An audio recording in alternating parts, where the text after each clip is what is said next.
Assalamualaikum warahmatullahi wabarakatuh. Nama saya Faris Jafran Siregar dari kelas PJKR 4D 2019, NIM 61933111008. Jadi pada video kali ini saya akan menjelaskan atau mempresentasikan dari soal UAS atau jawaban saya dari tugas UAS dalam mata kuliah strategi pembelajaran Penjas. Jadi saya langsung saja mulai pada pertanyaan pertama. Yang pertama, strategi mengajarkan pendidikan jasmani saat ini dengan trennya adalah berpusat pada siswa. Jelaskan apa yang maksud dengan mengajar dengan berpusat pada siswa. Jadi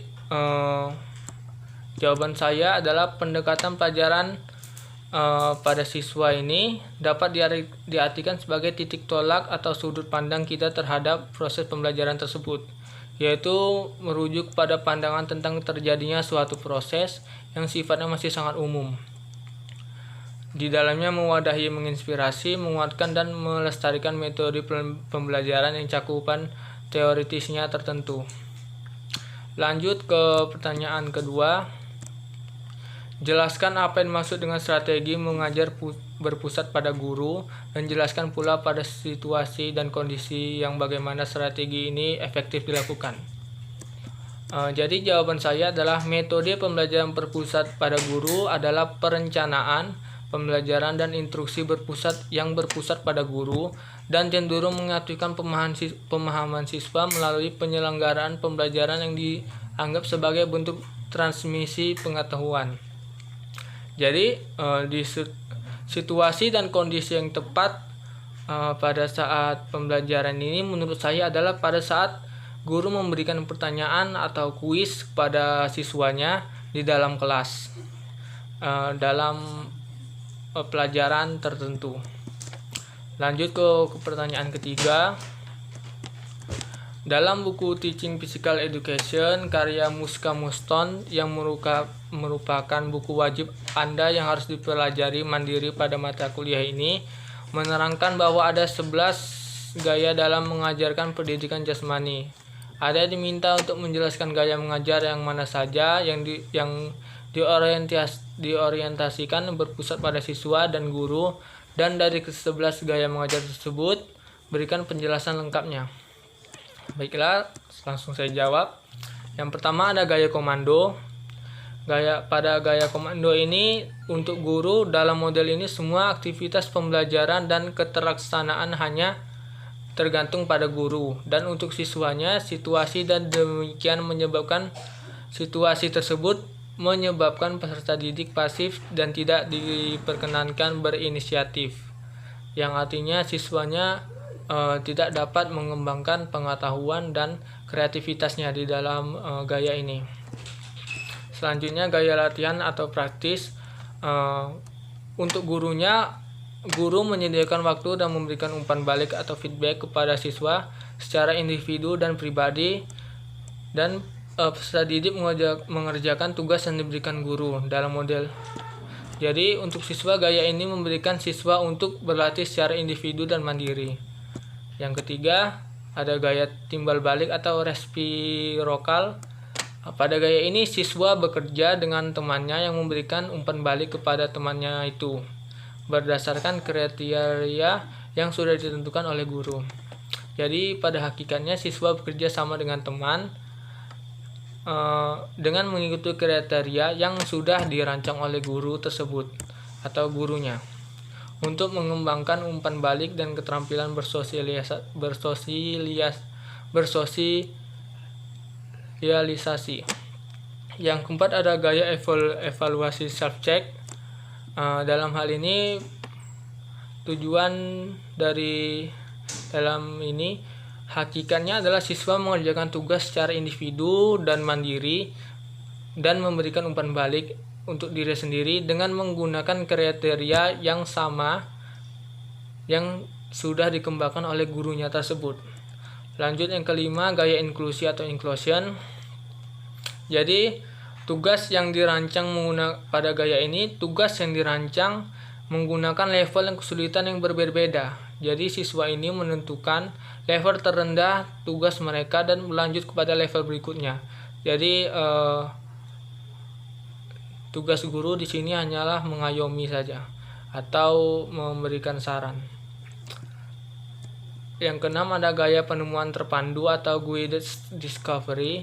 Gaya ini adalah gaya untuk menemukan konsep dan menjawab serangkaian pertanyaan yang diajukan oleh guru. Jadi singkatnya adalah gaya dengan menggunakan pertanyaan yang spesifik. Secara sistematik menuntut siswa untuk menemukan target yang ditetapkan dan belum diketahui sebelumnya oleh siswa. Jadi guru memberikan pertanyaan-pertanyaan yang sama sekali siswa belum ketahui untuk memperdalam pengetahuannya.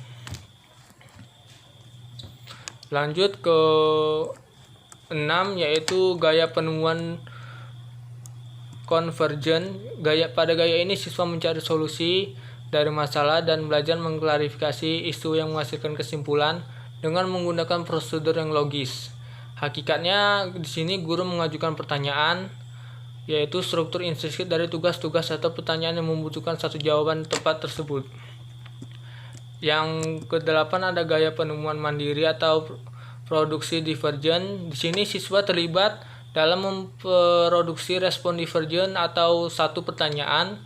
Struktur intrinsik tugas atau pertanyaan memberikan peluang respon ganda. Respon ganda tersebut dinilai dengan prosedur mungkin terlihat menarik atau dengan aturan verifikasi yang disiplin yang diberikan oleh guru. Yang lanjut ada gaya yang ke-9 ada gaya program rancangan individu siswa atau individual program. Di sini untuk siswa merancang dan mengembangkan dan menampilkan serangkaian tugas yang disusun ke dalam program pribadi. Jadi siswa memilih topik dan mengidentifikasi pertanyaan dan mengumpulkan data, mencari jawaban dan menyusun informasi. Jadi di sini siswa dituntut untuk lebih atau sangat mandiri dan guru hanya bertugas untuk mengarahkan apa yang perlu diarahkan. Yang ke-10 ada gaya inisiasi siswa. Jadi di sini siswa juga dituntut untuk mandiri, yaitu memprakarsai gaya yang ia lakukan baik satu kegiatan maupun serangkaian kegiatan. Siswa mempunyai pilihan untuk memilih gaya manapun di dalam spektrum dan siswa harus mengenal deretan gaya yang terdapat dalam spektrum tersebut. Yang ke-11 ada gaya melatih diri atau self-teaching. Pada gaya ini memberikan siswa kesempatan untuk membuat keputusan maksimal tentang pengalaman belajarnya tanpa adanya campur tangan langsung guru. Jadi ini sangat cocok dikembangkan sebagai hobi atau kegiatan hiburan. Jadi tugas dari guru ini hanyalah memperhatikan dan mengarahkan sedikit-sedikit dan semuanya bisa dilakukan oleh siswanya tersebut. Itu tadi jawaban dari nomor 3. Lanjut ke pertanyaan nomor 4, yaitu jelaskan yang dimaksud dengan mengajarkan menggunakan pendekatan saintifik.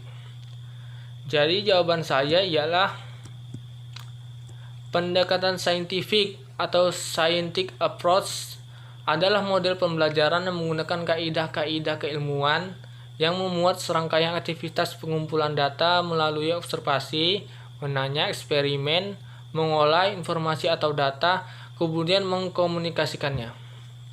Lanjut ke pertanyaan nomor 5, yaitu kurikulum K13 menuntut guru pendidikan jasmani mengajar menggunakan pendekatan saintifik.